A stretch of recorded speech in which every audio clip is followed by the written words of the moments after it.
اعوذ باللہ من الشیطان الرجیم، بسم اللہ الرحمن الرحیم۔ معزز ناظرین، السلام علیکم۔ میرا نام ڈاکٹر سلیم خان مروت ہے اور روزانہ کی طرح میں آپ لوگوں کے سامنے ایک نئے موضوع کے ساتھ حاضر ہوں۔ آپ لوگوں کو یہ بات معلوم ہے کہ میں آپ لوگوں کے ساتھ کوئی نہ کوئی ایسا نفسیاتی موضوع ڈسکس کرتا ہوں جس سے میرا مقصد یہ ہوتا ہے کہ میں آپ لوگوں کو ذہنی امراض کے بارے میں شعور اور آگاہی دوں اور ان باتوں کے بارے میں آپ لوگوں کو بتاؤں کہ جو مختلف نفسیاتی بیماریوں میں مختلف طریقوں سے ہم پر اثر انداز ہوتی ہیں اور ہماری زندگیوں پر اثر انداز ہوتی ہیں۔ تو آج میں جس بیماری کے بارے میں بات کرنا چاہتا ہوں اسے obsessive compulsive disorder کہتے ہیں، یا وسواسی جبری عارضہ۔ اردو میں تھوڑا سا یہ ٹرانسلیشنز کچھ عجیب سی بن جاتی ہیں۔ دراصل ہماری اردو زبان بہت ساری میڈیکل کی ورڈز کو ترجمہ نہیں کر پاتی۔ اسے عام طور پر لوگ وہم کہتے ہیں۔ وہم اور او سی ڈی میں کافی فرق ہے۔ تو جو پراپر ترجمہ ہے وہ ہے وسواسی اور جبری عارضہ۔ تو او سی ڈی کیا ہے؟ یہ ایک ذہنی بیماری ہے جس میں انسان کے ذہن میں بار بار غیر ضروری اور پریشان کن خیالات آتے ہیں۔ غیر ضروری ہوتے ہیں جن کی کوئی ضرورت نہیں ہوتی، آٹومیٹک تھاٹس ہوتی ہیں، خود بخود آتی ہیں، اور پریشان کرنے والے خیالات آتے ہیں۔ مثلاً ایک شخص کو یہ خیال آتا ہے کہ میں نے کمرے کی کنڈی رات کو لگائی کہ نہیں، تو وہ اٹھ کے جا کے دیکھتا ہے کہ میں نے لگائی ہے یا نہیں، یا گھر کا گیٹ بند کیا ہے یا نہیں۔ پھر آ کے واپس لیٹتا ہے اور پھر تھوڑی دیر بعد اس کو خیال آتا ہے کہ میرے خیال میں نے گیٹ بند نہیں کیا، میں بھول رہا ہوں، اور پھر جا کے گیٹ دیکھتا ہے۔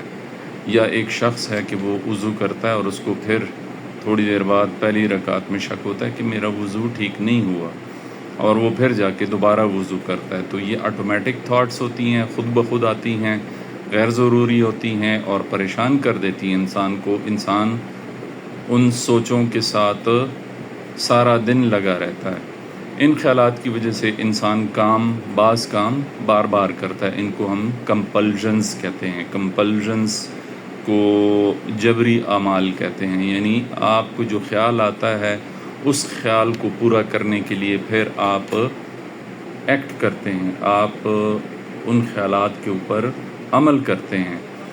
تو یہ صرف عادت نہیں ہوتی بلکہ یہ ایک بیماری ہے، یہ ایک قابل علاج طبی بیماری ہے۔ یہ کوئی عادت نہیں ہے کہ آپ کھڑکیاں دروازے چیک کرتے ہیں، برتن بار بار دھوتے ہیں، کپڑوں پہ شک رہتا ہے کہ یہ ناپاک ہیں۔ یہ بیماری ہے، ایک عارضہ ہے۔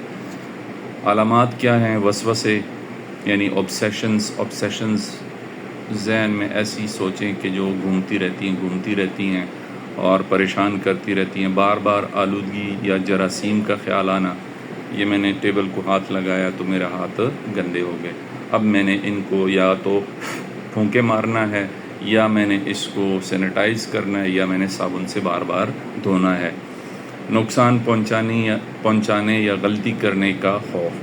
کچھ لوگوں کو یہ تھاٹس آتی ہیں کہ میرے ہاتھ سے کسی کو کوئی نقصان نہ پہنچ جائے، میں کسی کو چھری نہ مار دوں، میں کسی بچے کو کچھ نہ کر دوں، یا مجھ سے کوئی ایسی غلطی نہ ہو جائے کہ جس سے دوسرے لوگ میرے اوپر ہنسیں۔ بار بار شک ہونا کہ دروازہ بند کیا یا نہیں، جو میں نے پہلے بات کی۔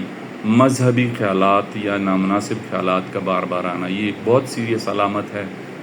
لوگوں کو نماز یا نماز کے علاوہ بھی ایسے خیالات آتے ہیں کہ جس میں مذہب سے متعلق خیالات ہوتے ہیں اور اس سے وہ شدید طور پر تنگ ہوتے ہیں اور وہ اس کے بارے میں کسی کو بتا بھی نہیں سکتے۔ میں نے اپنی پوری زندگی میں بہت مریض دیکھے ہیں اور مجھے صرف ایک مریض نے بتایا ہے کہ اس کو کیا برے مذہبی خیالات آتے ہیں۔ وہ مذہبی خیال آپ کو بتاتے ہوئے مجھے بھی تھوڑی سی دشواری ہو رہی ہے، اس لیے میں نہیں بتاؤں گا۔ تو وہ اس کو 24 گھنٹے وہ خیالات آتے تھے۔ پھر جبری اعمال ہوتے ہیں کہ آپ ان خیالات کے عمل میں کہ یہ ہاتھ گندا ہو گیا تو اب اس کو بار بار دھونا ہے، بار بار تالے اور گیٹ کے تالے اور بولٹ چیک کرنا، گیس یا بجلی کا چیک کرنا، مخصوص الفاظ یا دعائیں بار بار دہرانا۔ کچھ لوگ تو ویسے ذکر اذکار کرتے ہیں، کچھ لوگ مختلف چیزوں کو کرتے ہیں، انہیں ایک عادت سے زیادہ بڑھ کے ایک چیز ہوتی ہے کہ وہ مثلاً کھانے کے لیے آپ ایک دفعہ بسم اللہ پڑھتے ہیں تو وہ 10 دفعہ بسم اللہ پڑھتے ہیں، ہر نوالے کے ساتھ بسم اللہ پڑھتے ہیں. اور دماغ میں وہ کون سے کیمیکل ہیں کہ جن کی کمی بیشی کی وجہ سے یہ بیماری ہوتی ہے، تو او سی ڈی میں 3 نیورو ٹرانسمیٹرز پہ بات کی جاتی ہے، 3 کیمیکلز، ڈوپامین، سیروٹونین اور گلوٹامیٹ. یہ 3 چیزیں ہیں جن کی کمی یا بیشی یا ان کے گڑبڑ ہونے کی وجہ سے او سی ڈی کی بیماری یعنی جبری وسواسی جبری عارضہ ہوتا ہے. تو گلوٹامیٹ اور یہ تینوں جو نیورو ٹرانسمیٹرز جو کیمیکلز ہیں، یہ برین کے خلیے ان کے ذریعے آپس میں گفتگو کرتے ہیں. تو ان کی کمی یا زیادتی ہوتی ہے، یا کچھ ایریا میں کم ہوتے ہیں اور کچھ ایریاز میں زیادہ ہوتے ہیں. او سی ڈی اور اسکیزوفرینیا میں نے کل ویڈیو میں بات کی تھی، ان کا آپس میں تعلق ہے. چونکہ ڈوپامین اور سیروٹونین کا اسکیزوفرینیا میں تعلق ہے، اسی لیے کچھ مریضوں میں، او سی ڈی کے مریضوں میں اسکیزوفرینیا کی علامات بھی پائی جاتی ہیں. وہ شک کرتے ہیں، وہ دوسروں کے بارے میں شک کرتے ہیں کہ لوگ میرے خلاف ہیں، لوگ میرے خلاف باتیں کرتے ہیں، لوگ میرے خلاف جاسوسی کرتے ہیں. تو دونوں بیماریوں میں دماغی سرکٹس متاثر ہوتے ہیں. جس طرح میں نے کل بات کی تھی کہ برین کے انٹیریئر سنگولیٹ کارٹیکس میں پرابلم ہوتی ہے، اور جس کی وجہ سے اسکیزوفرینیا کے مریضوں میں سیلز چھوٹے ہوتے ہیں، اور ان کے جو پاؤں، جو ٹانگیں ہوتی ہیں وہ چھوٹی ہوتی ہیں، ان کو ڈینڈرائٹس کہتے ہیں. تو اس کی وجہ سے اسکیزوفرینیا کی پرابلم ہوتی ہے. تو اسی طرح او سی ڈی میں بھی کچھ ایسی علامات ہوتی ہیں. ڈوپامین اور گلوٹامیٹ دونوں بیماریوں میں اہم کردار ادا کرتی ہیں، اور سیروٹونین کا بھی اس میں رول ہے. او سی ڈی اور اسکیزوفرینیا 2 الگ الگ بیماریاں ہیں، صرف یہ ہے کہ ان کے کچھ علامات ایک دوسرے سے ملتی ہیں، اور دونوں کے علاج بھی مختلف ہیں. ادویات اس میں مختلف ادویات دی جاتی ہیں. سیروٹونین ری اپٹیک انہیبیٹرز دی جاتی ہیں، کچھ پرانی ٹرائسائکلکس اینٹی ڈپریسنٹس دی جاتی ہیں. نفسیاتی علاج میں کوگنیٹیو بیہیویئر تھراپی کے ذریعے سوچوں پہ کام کیا جاتا ہے. مریض کی وہ سوچیں جو اس کو تنگ کرتی ہیں اور بار بار آتی ہیں اور آٹومیٹک تھاٹس ہوتی ہیں، ان پہ کام کیا جاتا ہے. اسی طرح preventive response and exposure therapy کی، یہ بھی سائیکو تھراپی کی ایک قسم ہے. رسپانس پریونشن تھراپی اس کو کہتے ہیں، کہ جس کے ذریعے سوچوں کو، جبری اعمال یعنی کمپلشنز کو روکنے کی کوشش کی جاتی ہے. مریض کو تنقید کے بجائے سمجھنے اور سپورٹ کرنے کی ضرورت ہوتی ہے. آج کی جو موجودہ لیٹسٹ تحقیق ہے وہ کیا کہتی ہے، اس کے بارے میں آپ کو مختصراً بتاتا ہوں. دنیا بھر میں او سی ڈی کے علاج پہ تحقیق ہو رہی ہے. جس طرح کل میں نے اسکیزوفرینیا پہ بات کی تھی، او سی ڈی سے متعلق جینز، جو جینیٹک میڈیسن، آج کل میں نے آپ سے بات کی کہ جینیٹک میڈیسن ہر بیماری کے اوپر ریسرچ ہو رہی ہے. تو جینیاتی لیول کے اوپر او سی ڈی کے جینز کی شناخت کی جاتی ہے، ان پہ کام ہو رہا ہے. اور ایک خاص قسم کی جینیاتی ٹیکنالوجی ہے CRISPR. اس کی ڈیٹیل میں جانے کی ضرورت نہیں ہے. یہ جینیاتی ٹیکنالوجی مستقبل میں او سی ڈی کے مریضوں کو مکمل، جسے کہتے ہیں جڑ سے بیماری ختم ہو جانے کی علاج میں مددگار ثابت ہوگی. گلوٹامیٹ کو متاثر کرنے والی نئی ادویات پہ تحقیق ہو رہی ہے. ایسی ادویات آ رہی ہیں جو کہ گلوٹامیٹ کے نیورو ریسیپٹرز، نیورو ٹرانسمیٹرز کو ٹھیک کرنے میں مدد دیتی ہیں.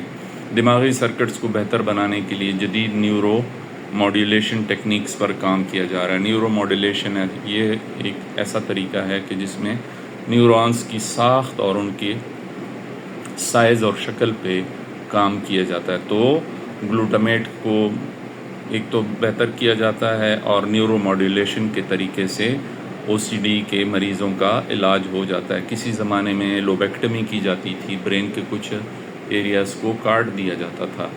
اب سائیکو سرجری کم سے کم ہوتی جا رہی ہے. پہلے جب او سی ڈی کے پیشنٹس ٹھیک نہیں ہوتے تھے تو ان کے دماغ کے کچھ حصوں کو ایک دوسرے سے جدا کر دیا جاتا تھا. اب سائیکو سرجری اتنی اتنی نہیں ہوتی۔ کیا OCD مکمل طور پر ٹھیک ہو سکتی ہے؟ تو بہت سارے مریضوں کا علاج نمایاں طور پر بہتری کی طرف ان کو لے کر جاتا ہے، اور بہت سارے افراد جو ہے معمول کی زندگی گزارتے ہیں، تعلیم، ملازمت، گھریلو زندگی، معاشرتی سرگرمیاں کامیابی سے جاری رکھتے ہیں، اور جلد تشخیص اور بر وقت علاج کامیابی کی طرف پہلا سٹیپ ہے۔ OCD کو جب پہلے سٹیپ پہ کنٹرول کر لیا جائے تو مریض ٹھیک ہو جاتے ہیں۔ اس میں ایک ضروری بات یاد رکھنی ہے کہ تمام نفسیاتی بیماریوں کی طرح OCD کا علاج بھی مہینوں تک چلتا ہے، اور بعض اوقات سالوں تک چلتا ہے، ہفتوں دنوں میں اس کا علاج نہیں ہوتا۔ ایسا نہیں ہوتا کہ آپ نے آج گولی کھا لی اور کل آپ کی OCD ختم۔ تو OCD کمزوری، وہم یا کردار کی کمزوری نہیں ہے، بلکہ ایک طبی اور نفسیاتی عارضہ ہے، اور مریض کو تنقید نہیں بلکہ ہمدردی اور تعاون اور بر وقت علاج کی ضرورت ہوتی ہے۔ امید موجود ہے، علاج موجود ہے، اور بہتری ممکن ہے۔